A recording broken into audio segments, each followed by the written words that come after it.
Good afternoon.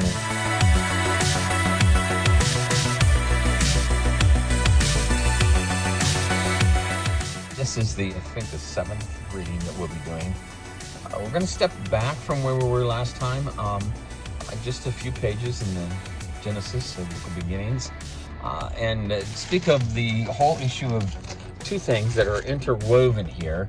The King of Salem comes out of nowhere, and you're going to see that today.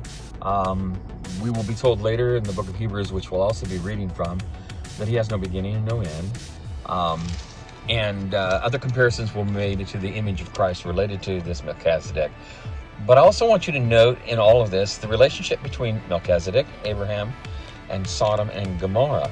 And that is a theme that, well, let me put it this way. One of the things I like about the Bible is the way it just sits on our prejudices, turns them upside down.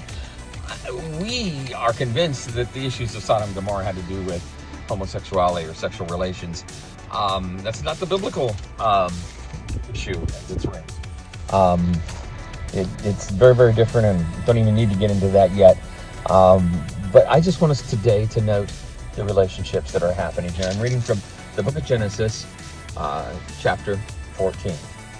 At this time, Amraphel, king of Shinar, Arioch, king of Elasar, Kedorlaomer, king of Elam, and Tidal, king of Goim, went to war against Bera, king of Sodom, Birsha, king of Gomorrah, Shinab, king of Admah, Shemember, king of Zeboim, and the king of Bela, that is Zor. All these latter kings joined forces in the valley of Siddim, the Salt Sea.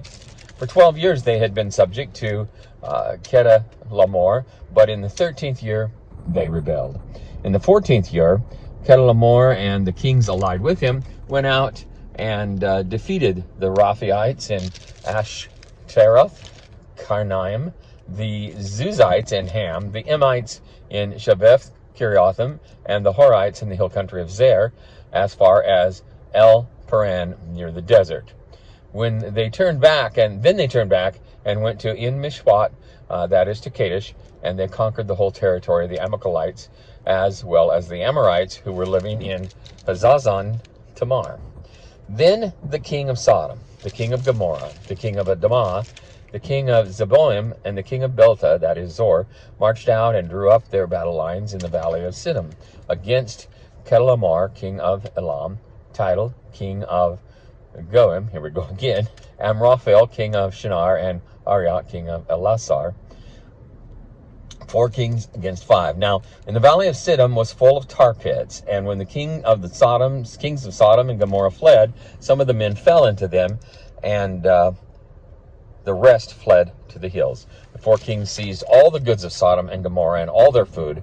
Then they went away. They also carried off Abram's nephew Lot and his possessions, since he was living in Sodom. One who had escaped came and reported this to Abram, the Hebrew. Now Abram was living near the great trees of Mamre, the Amorite, a brother of Eshcol and Anar, all of whom were allied with Abram. When Abram heard that his relative was taken captive, he called out the 318 trained men born in his household and went in pursuit as far as Dan. During the night, Abram divided his men to attack them and routed them, pursuing them as far as Hobah, north of Damascus. Quite a territory. He recovered all the goods and brought back his relative Lot and his possessions, together with the women and the other people. After Abram returned from defeating Kedorlaomer and the kings allied with him, the king of Sodom came out to meet him in the valley of Shabah, that is, the king's valley. Then Melchizedek, king of Salem, we will come to know as Jeru-Salem, or the city of peace, brought out bread and wine. He was priest of God Most High, and he blessed Abram, saying, "Blessed be Abram by God Most High, creator of heaven and earth, and blessed be God Most High, who delivered your enemies into your hand." Then Abram gave him a tenth of everything. The king of Sodom said to Abram, "Give me the people and keep the goods for yourself." But Abram said to the king of Sodom, "I have raised my hand to the Lord, God Most High, creator of heaven and earth, and have taken an oath that I will not accept nothing belonging to you, not even a thread or the thong of a sandal, so that you will never be able to say, I made Abram rich. I will accept nothing but what my men have eaten, and the share that belongs to the men who went with me, to Anar, Eshcol, and Mamre. Let them have their good share. And then we come to chapter 15, where the covenant with Abraham is renewed, that God would bless the world through his seed. When we get to the book of Hebrews, we have background material that just really kind of needs to be a part of this. It says, starting with chapter 6, verse 13, when God made his promise to Abraham, since there was no one greater for him to swear by, he swore by himself, saying, I will surely bless you and give you many descendants. And so after waiting patiently, Abraham received what he had promised.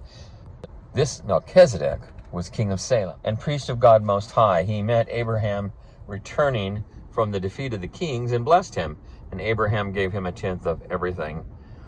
For his name means king of righteousness, then also king of Salem, which means king of peace.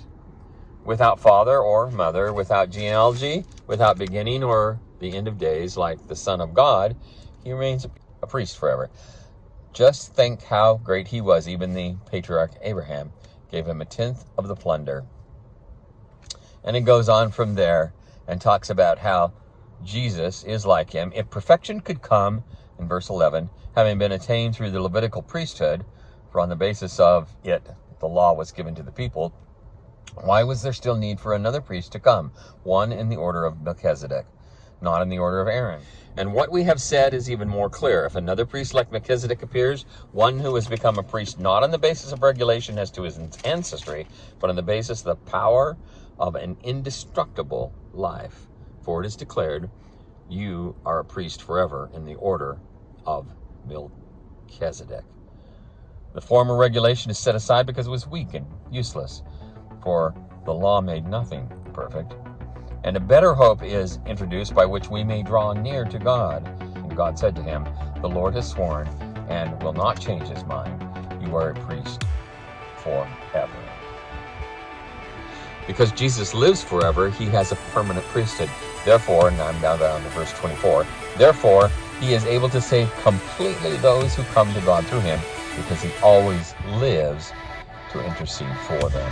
And so we have come early in the text to an incredible understanding of Jesus.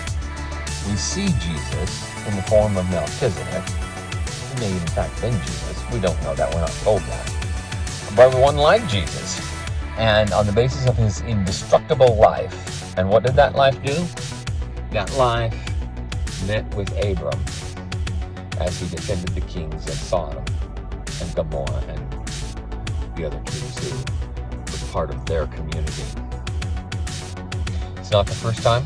It's not the last time we're going to meet Sodom and Gomorrah in a revisionist history where God is giving or interweaving their story with the story of Israel and the story of ultimate redemption. You will see that. It is a messianic hope that we are seeing early in the text. Jesus. May you walk with Jesus even in places where prejudice would normally not let you go. Blessings.